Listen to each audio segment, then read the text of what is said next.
ایک جنازہ جا رہا تھا اور اس جنازے کے پیچھے ایک 8 سال کی بچی روتی ہوئی جا رہی تھی. اس کے باپ کا جنازہ تھا. بہت رو رہی تھی, بہت گڑ گڑا رہی تھی. کیا جملہ کہہ رہی تھی؟ کہتی تھی کہ ہمارے گھر پر, ہم پر جو آج مصیبت آئی ہے, اس سے بڑی مصیبت کبھی آئی نہیں. بہت بڑا صدمہ ہے, بہت بڑی مصیبت ہے. تو حضرت سفیان ثوری نے اس بچی سے کہا, بیٹا تمہارے اوپر جو مصیبت آئی, تمہارے گھر پر جو آئی, وہ کل کو ٹھیک ہو جائے گی, تم پھر معمول پر آ جاؤ گے.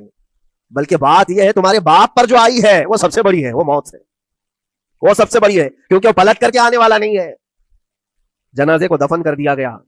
دوسرے دن قبرستان میں حضرت سفیان ثوری کہتے ہیں اسی قبر کے پاس میں اس بچی کو روتے ہوئے دیکھا. بچی کو باپ سے بڑا لگاؤ رہا ہوگا. قبر کے پاس بیٹھ کر کے رو رہی تھی, یوں کہہ رہی تھی, ابا آپ بیمار تھے, میں دوائی لا دیتی تھی. آپ سونے کے لیے جاتے, میں بستر جھاڑ دیتی تھی, اور بچھونے بچھا دیتی, آپ کو اڑا دیتی چادر, اور آپ کو کھانا میں لا کر پروس دیتی. کل کی رات کیسی گزری؟ کیا کسی نے دوائی پوچھی آپ کو؟ کیا کسی نے کھانا پوچھا آپ کو؟ کیا کسی نے بستر جھاڑ کر دیا اور کسی نے آپ کو اوڑھنا اڑایا؟ وہ روتی ہوئی اپنے باپ سے, مرحوم باپ سے باتیں کہی جا رہی تھی.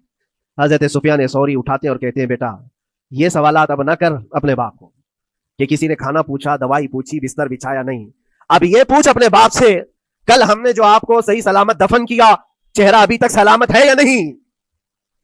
ابھی تک پیٹ سلامت ہے یا نہیں کہ پھاڑ دیا گیا؟ کفن ابھی تک باقی ہے یا چھین لیا گیا ہے؟ یہ پوچھ اپنے باپ سے کہ کل ہم نے جب دفنایا تھا تو خوشبوؤں میں دفنایا تھا. پوچھ اپنے باپ سے کہیں کیڑے تو نہیں چڑھ گئے آج, کیونکہ یہ ہونے والا ہے اب قبر کی زندگی میں.